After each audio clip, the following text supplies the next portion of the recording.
One of the most frustrating parts of this stage isn't knowing that things need to change. It's not knowing where to start. Everything feels important and everything feels urgent. And when everything feels urgent, the business ends up pulling you right back into the middle, into the grind.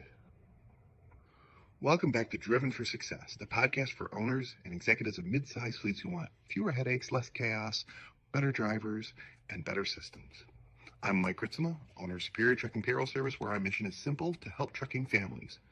Over the last few episodes, we've been talking about what changes as fleets grow, especially as the things that used to work for you just stop working. In the last episode, we talked about what owners need to stop doing in order to scale. Today, I want to answer the question that comes right after that. What do you fix first when everything feels important? Most owners try to fix too much at once. They hear something that resonates. And like, oh, now I want to overhaul pay and hiring and dispatch and systems. I want to do everything. I want to make everything better. I feel all this pain and I want it to go away now. Let's just redo everything. Well, usually that makes things worse and not better. Systems don't fail because they're incomplete. They fail because they're overloaded. They fail because it just doesn't, your situation has changed and you didn't change with it. If you try to fix everything at once, it's a guarantee that none of it's going to work. We've all had bosses like this where they come back from a seminar, they come back from a conference, they read a book, whatever. They're all fired up to make this big change and they're like, we're going to change the way we do everything. Well, that's no good. That, as you know, falls flat because they read the next book and they want to change everything again. So you have to pick one or two things and start with that and get the momentum going from there. And the best starting point for this usually isn't the most broken thing. It's the thing that interrupts you the most. It's the paper cut that keeps coming back. Because interruptions reveal where the business still depends on you personally and the decisions you have to make personally. So ask yourself, what decisions pull me out of my day the most often? Again, it doesn't have to be the hardest decision, but it's the decision you always need to make. What do people keep waiting on me for? What things aren't happening until I sign off? Or what breaks momentum every single week?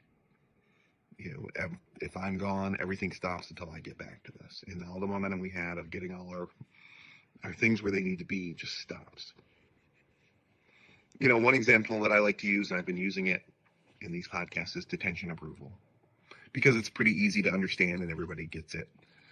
But yeah, if you're having to approve detention all the time, or even if it's not you, even if it's your manager has to approve detention, and you could just have a policy for it, it could just make things so much better.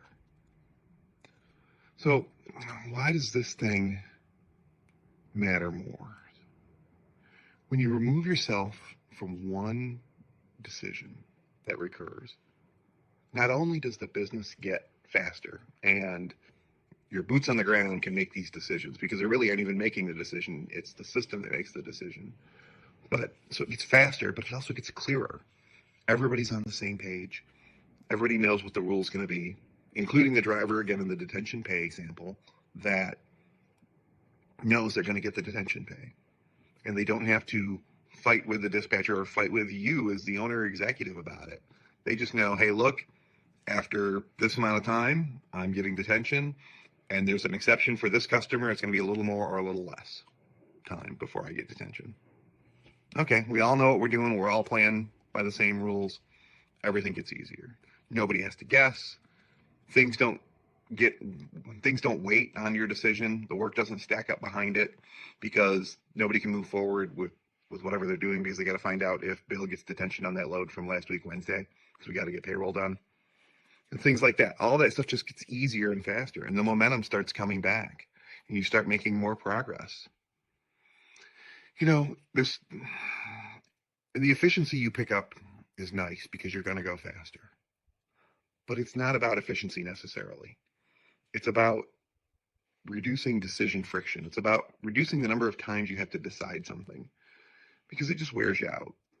And the inconsistency will get picked up by your employees, by your drivers, that If they think they should have a chance of getting detention, they're going to keep coming at you about it. But if you have a rule and that's the rule and you stick with it, you don't have the tension from the drivers coming at you saying, hey, you paid me on that last time, or you paid me on that 4 times ago, but you didn't pay me last time, so you owe me again. You can just avoid all that. One clear rule is better than 10 good intentions, because I never question your intention on any of this. I think that you're trying to be fair and you're trying to be right by your drivers and right by your staff and everything. But, our decisions sometimes change from time to time. And the decision should be the decision. The rule should be the rule. And then everybody knows what to expect. So what does fixing one thing actually look like? It doesn't mean building a perfect system, if only it did. It means we're going to sit down, we're going to decide this once. And again, I'm going to use the detention pay rule. We're going to decide, here is what our detention policy is. It's if you wait more than 3 hours, you get detention of this much per hour. The exceptions are just a few, A, B, and C at the most, probably just A and B. This customer gets an extra half hour. This customer gets an hour less before we start paying the driver and billing the customer, or those can be independent.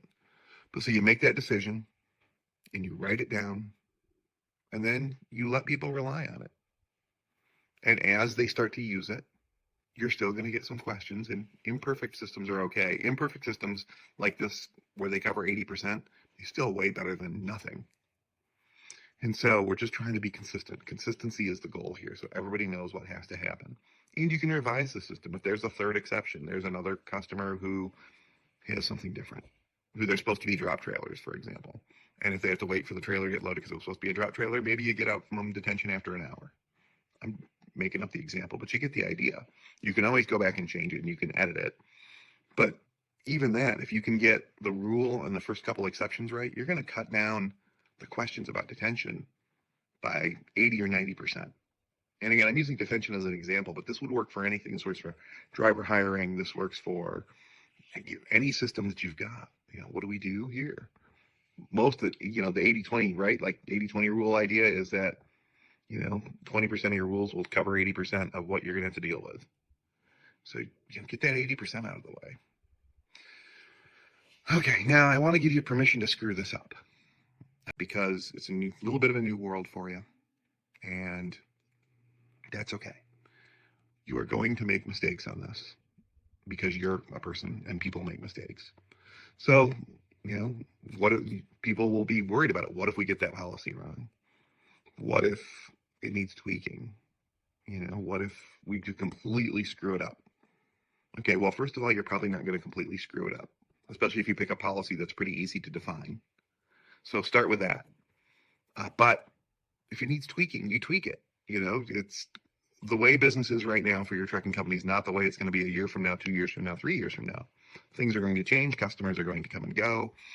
Warehouse policies are going to come and go. Maybe they get more efficient at loading. Maybe they get less efficient at loading, and you have to address that. That's all okay. So you tweak. If it needs to be tweaked later, you tweak it. That's fine. And you're going to know you need to tweak it by the number of questions you're getting. If you're getting too many questions, even though you have the policy, and it seems like the people are following the policy, but still their questions aren't covered, you might need to tweak that policy. And that's okay. Making the policy itself is going to get rid of a lot of the questions, but then you're going to be able to zero in from there and be like, oh, I keep getting this recurring question. And that's how you know you need to tweak that policy. Is I got this question about X, right? No worries. So we'll tweak it later. And if you get it wrong, you're not going to be any worse off than you are now. So it's worth trying. I think everybody would like it. It also gives your employees a little bit of feeling of autonomy of making a decision because they have this rule right here. It's all upside. So you don't need a master plan for every policy. I definitely don't recommend that you try and do all your policies at once. Let's sit down once, make every single policy in an afternoon, and then implement it all tomorrow. It sounds great, but it won't work. It just won't. You just need to remove one recurring decision from your head, one recurring decision that people come back to you for. And if you get that right, and you let that one settle in for a little bit, then you go to the next one. And that's usually enough to start getting you momentum back so you can spend your time on strategy and things like that that are way more important to the long-term health of your business. The stage isn't about fixing everything that you're in right now. It's about picking that very first thing you want to fix. The first domino that starts the whole big cascade of dominoes falling all up and around you everywhere. Just get that first one. You have one in your mind that bothers you already. That's your one. Start with that. Move on to the next one. So, and what you're going to find is once you get that first one done, the rest of them are going to be so much easier. And your people are going to feel empowered, and your drivers are going to feel like they know what to expect, which is what builds trust, which is what keeps drivers.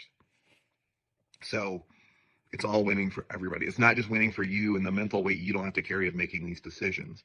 It's also that everybody else knows what to expect, and everything is so much more predictable.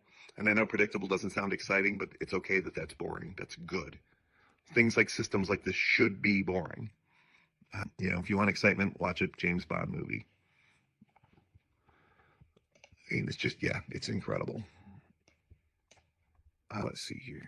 In the next episode, we'll talk about what happens when owners do not make this shift, and why good people often burn out in systems that were never purposefully designed. If this episode feels close to home, that's not a bad sign. It means you're paying attention. It means you want to be better. It means you want the chaos of having to make all the decisions behind you, and you want a company more that can run itself. Those are all amazing goals, and I think you can do it. So until next week, keep on trucking.